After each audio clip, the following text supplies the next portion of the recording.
मैं सुरेंद्र सिंह चारण, सह आचार्य, राजकीय महाविद्यालय धौलपुर। आज हम देखेंगे सकल उत्पादन का निर्धारण, जिसका एक एग्जाम्पल। तो यहाँ देखिए हमारे पास दे रखा है कि ए का जो मान दिया हुआ है, अब ये दे रखा है कि यदि अंतिम मांग F1, F2, F3 हो तो सकल उत्पादन ज्ञात कीजिए। और दूसरा प्रश्न है कि यदि F1 = 20, F2 = 0 और F3 = 100 हो तो X1, X2 और X3 का मान ज्ञात कीजिए। सकल उत्पादन ज्ञात करने के लिए सबसे पहले करते हैं हम I-A।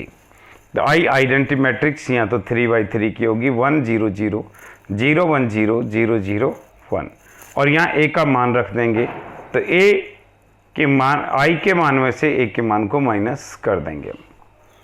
तो जिस एलिमेंट्स जहाँ स्थित है, जैसे 1, तो इसका 1 1 यहाँ पर स्थित है, उसी में से इसको घटाएंगे। तो ये हमारे पास आ गया सारणिक मान।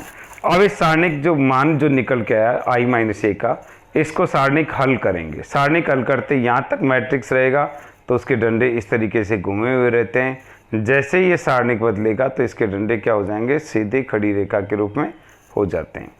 तो यहाँ हम सारणिक जो मान निकालें, ये सारणिक मान की प्रथम पंक्ति के अनुसार हल करने पर, प्रथम पंक्ति ये, तो यहाँ 0.9, तो 0.9 को इधर और ये चला गया, जो मान बचा इसको यहाँ रख दिया। दूसरा हम पॉइंट ये ले रहे हैं 0.3 में ये चला गया और ये चला गया, तो बच गया मान, उसको यहाँ उतार दिया। तीसरा हम ले रहे हैं 0.1, तो 0.1 में ये और ये चला गया, ये बचा, इसको यहाँ उतार दिया।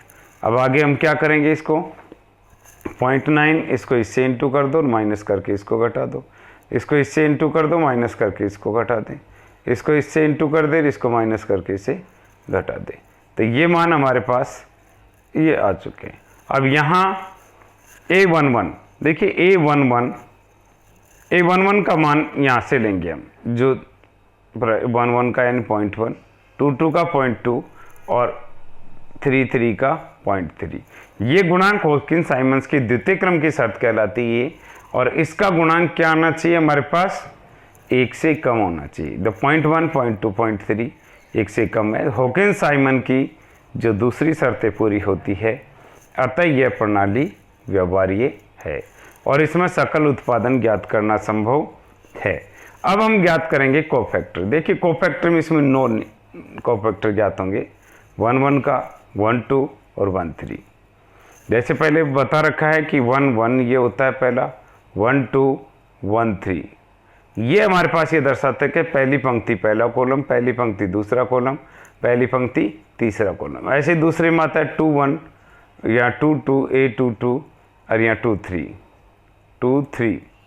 तो यहाँ क्या करेंगे, दूसरी पंक्ति पहला कॉलम, दूसरी पंक्ति दूसरा कॉलम, और यहाँ पर तीसरी पंक्ति, यहाँ आ जाएगा 2 3 यानी दूसरी पंक्ति और तीसरा कॉलम। तो यहाँ हम इसके अनुसार करते हैं हल इसका।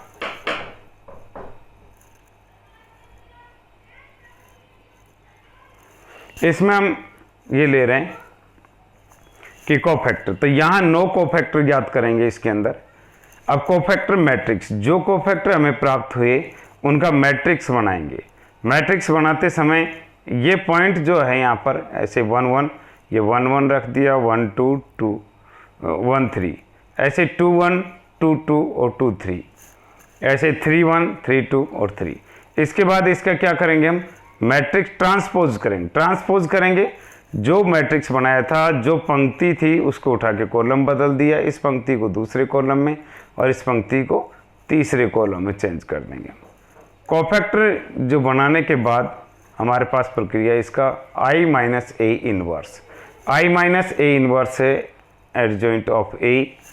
तो यहाँ इसको निकालने के लिए I-A इनवर्स निकालेंगे, तो इसके लिए जो सारणिक मान आया था 0.504, इससे डिवाइड कर देंगे इसको, ये हमारे पास ये मान निकल के आ गया।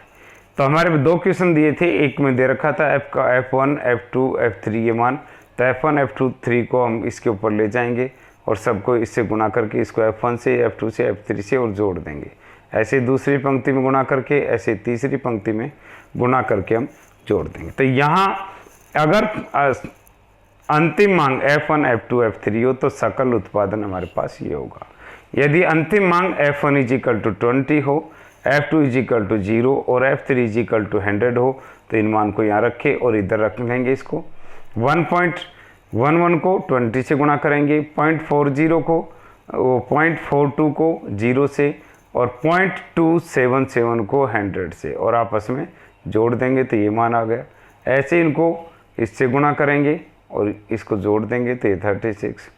फिर इसी तरीके से इसको इससे गुणा किया और जोड़ दिया तो ये। तो अगर अंतिम मांग हमारे पास अंतिम मांग F1 20, F2 0 और F3 100 हो तो हमारा सकल उत्पादन X1 49.7, 36 और 143 होगा। तो ये था सकल उत्पादन का निर्धारण।